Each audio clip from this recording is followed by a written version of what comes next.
வணக்கம் குழந்தைங்களா. இன்னைக்கு காலையில என்ன பண்ணணும்?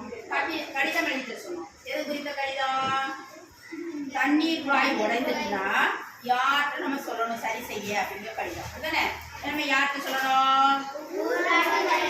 ஊராட்சி மன்ற தலைவர்கிட்ட சொல்லணும் அப்படிதானே.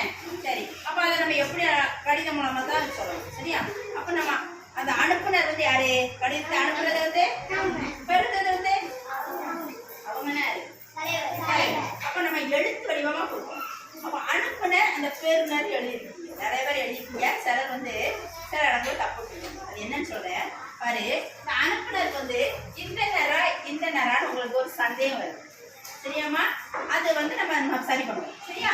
இப்ப பாரு, எந்த செயல் கட்டளையாக இருக்கிறதோ அப்போ அந்த நற்படணும்.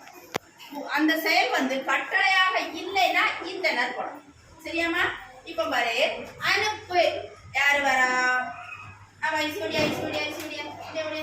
இப்ப இந்த வார்த்தை என்ன வாசி? வார்த்தை வாசிமா. அனுப்புனர். இது இந்த எழுத்த இது என்னது வாசி?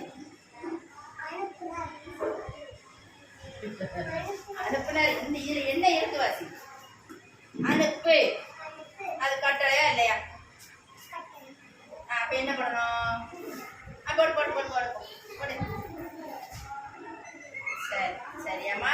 அடுத்த யாரு வரா? அப்படியே இது என்ன எழுத்து? இது என்னது? ஓடி வந்து கட்டளையா இல்லையா? அப்ப எது போடணும்? போடு.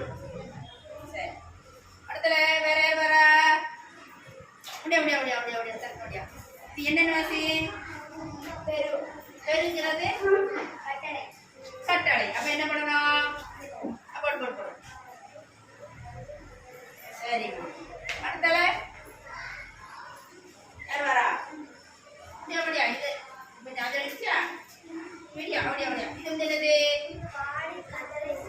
கட்டளை. அப்ப எது போடணும்? போடு.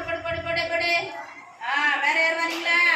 இப்படி நீங்க சொல்லி பார்க்கணும். சொல்லி பார்க்கும்போது கட்டளையாக இருந்தால் இந்த நேர் போடணும், கட்டளையாக இல்லைன்னா இந்த நேர் போடணும். அப்போ அனுப்புனர், பெறுநர் இன்னும் மறப்பீங்களா? அதே மாதிரி செய்தனர், இயக்குனர். இதுக்கெல்லாம் நீங்க நோட்ல எழுதி இருக்காங்க. உங்களுக்கு புரிஞ்சுட்டுதா? எழுதிடலாமா? சரி.